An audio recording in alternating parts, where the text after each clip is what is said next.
Linking. The importance of link architecture.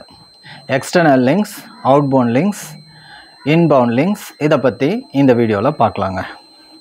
Okay, உங்களுடைய வெப்சைட்டில் first internal linking ரொம்பவுமே முக்கியம். நிறைய பேர் அந்த இன்டர்னல் லிங்க்ஸ்ன்றதை அந்தளவுக்கு இம்பார்ட்டண்ட் கொடுக்கறதில்ல. வெப்சைட்டில் பார்த்தீங்கன்னா கண்டென்ட்ஸ் இருக்கும், ஹோம் பேஜ்லேயும் சரி இன்னர் பேஜ்லேயும் சரி. அதில் இம்பார்ட்டண்ட்டாக ஒரு வேர்டு இருக்குது, அந்த வேர்டு ரிலேட்டடான இன்னர் பேஜை லிங்க் பண்ணலாம். இதனால் கூகுள் உங்களுடைய இன்னர் பேஜஸ், உங்களுடைய பேஜஸ், வெப்சைட்டில் இருக்க எல்லா பேஜஸையும் அது க்ரால் பண்ணுறதுக்கு ரொம்பவுமே ஹெல்ப்ஃபுல்லாக இருக்கும். இன்டர்னல் லிங்க்ஸ் அப்படின்னும் போது முக்கியமாக அதை இம்பார்ட்டண்ட்டான பேஜஸ்க்கு லிங்க் பண்ணுங்கள், அன்னெசரி பேஜஸ்க்கெலாம் லிங்க் பண்ண வேணாம். அடுத்தது, சில பேர் இன்டர்னல் லிங்க்ஸ் பண்ணும்போது லேர்ன் மோர், விசிட் திஸ் அப்படின்லாம் கொடுப்பாங்க, விசிட் த சைட் அந்த மாதிரி கொடுக்காம அந்த page, what the page is all about அந்த வேர்டிங்ஸை கொடுத்து, அந்த கீவேர்டை கொடுத்து நீங்கள் இன்டர்னல் லிங்க் பண்ணுறது ரொம்ப நல்லது.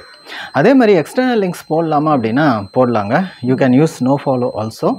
எக்ஸ்டர்னல் லிங்க்ஸ் போட்டிங்க அப்படின்னா நீங்கள் யாருக்கு எக்ஸ்டர்னல் லிங்க் கொடுக்குறீங்களோ அவங்க உங்களுக்கு ரிலவெண்ட்டாக இருக்கணும், குவாலிட்டியாகவும் இருக்கணும். அதனால் நீங்களாம் ஒரு குரூப் அப்படின்ற மாதிரி வந்து கூகுள் வந்து அஷ்யூம் பண்ணிக்கும், நீங்களாம் ஒரு கம்யூனிட்டின்ற மாதிரி அஷ்யூம் பண்ணிக்கும்.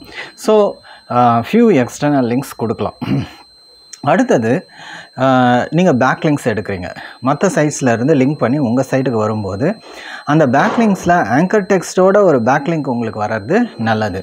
அதே மாதிரி பேக்லிங்க்ஸ்னு வரும்போது குவாலிட்டி சைட்ஸில் இருந்து வர ஃபியூ பேக்லிங்க்ஸ் இஸ் ஈக்குவல் டு குவாலிட்டியே இல்லாத சைட்ஸில் இருந்து பல பேக்லிங்க்ஸ் வர்றதுக்கான அதுக்கு ஈக்குவல். அதாவது பார்த்திங்கன்னா குவாலிட்டி பேக்லிங்க்ஸ் இஸ் வெரி இம்பார்ட்டண்ட். அதுவும் ஆங்கர் டெக்ஸ்ட் பேக்லிங்க்ஸ் வந்து ரொம்ப இம்பார்ட்டண்ட். அதாவது விசிட் தி சைட் அப்படின்னு சொல்லிட்டு வேறு ஒரு சைட்லேருந்து உங்கள் சைட்டுக்கு ஒருத்தர் லிங்க் கொடுக்கறதுன்றது பெரிய விஷயம் கிடையாது. ஆனால் ஒரு டிஸ்கிரிப்ஷன் கொடுத்து அந்த டிஸ்கிரிப்ஷனில் ஒரு நேச்சுரலாகவே உங்கள் சைட்டுக்கு ஒரு கீவேர்ட் மூலிமா லிங்க் வருது, ஒரு ஆங்கர் டெக்ஸ்ட் மூலிமா லிங்க்ஸ் வருது அப்படின்னா அந்த பேக்லிங்க் ரொம்பவுமே இம்பார்ட்டண்ட்டுங்க. அதாவது கூகுள் வந்து பார்த்திங்கன்னா வெப் 2.0 சைட்ஸில், அதாவது இந்த wordpress.com, blogger.com, squarespace.com, அதே மாதிரி tumblr.com, இந்த மாதிரி வெப் 2.0 சைட்ஸில் லிங்க்ஸ் பண்ணாதீங்க. அதுக்கப்புறம் ஆர்டிக்கல் சப்மிஷன் சைட்ஸில் ரொம்ப ஸ்கேல்டு ஆர்டிகல்ஸ், ரொம்ப அதிகமான ஆர்டிகல்ஸ் போட்டு பேக்லிங்க்ஸ் எடுக்காதீங்க. ஃபோரமில் போயிட்டு சிக்னேச்சர் போட்டுட்டு தேங்க்ஸ் உங்கள் பேரை போட்டுலாம் லிங்க்ஸ் பண்ணாதீங்க, லிங்க் எக்ஸ்சேஞ்சஸ் பண்ணாதீங்க, அப்படி பண்ணாதீங்க இப்படி பண்ணாதீங்க நிறைய சொல்லுவாங்க.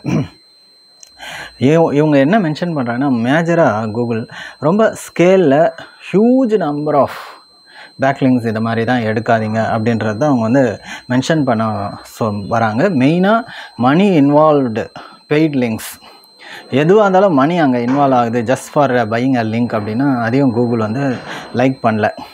ஸோ இப்போ எல்லாமே நம்ம பார்த்துட்டு இருக்கிறது எல்லாம் லிங்கிங் பற்றி தான், internal links, external links and உங்களுக்கு வர பேக்லிங்க்ஸ்.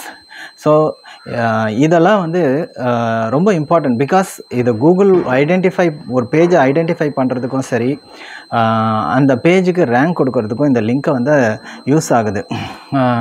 இன்னமும் வந்து இது ஒரு லிங்கிங்ன்றது ஒரு சிக்னிஃபிகண்ட் ஃபேக்டராக இருக்குங்க. சில பேர் அந்த லிங்க்ஸ் எல்லாம் வந்து ஹிடனாக இருக்கும், இல்லை வந்து கிளிக் பண்ணால் தான் அந்த லிங்க்ஸ் தெரிகிற மாதிரி இருக்கும். அந்த மாதிரிலாம் இருந்தால் டபுள் செக் பண்ணிக்கோங்க உங்கள் லிங்க்ஸை கூகுள் க்ரால் பண்ணியிருக்கா அப்படின்னு சொல்லிட்டு. இல்லைனா ரொம்ப விசிபிள் போர்ஷன்லேயே அழகாக கிளியராக உங்களுடைய லிங்க்ஸை ப்ரெசென்ட் பண்ணுங்கள். Thank you very much. This is Sasikumar tax.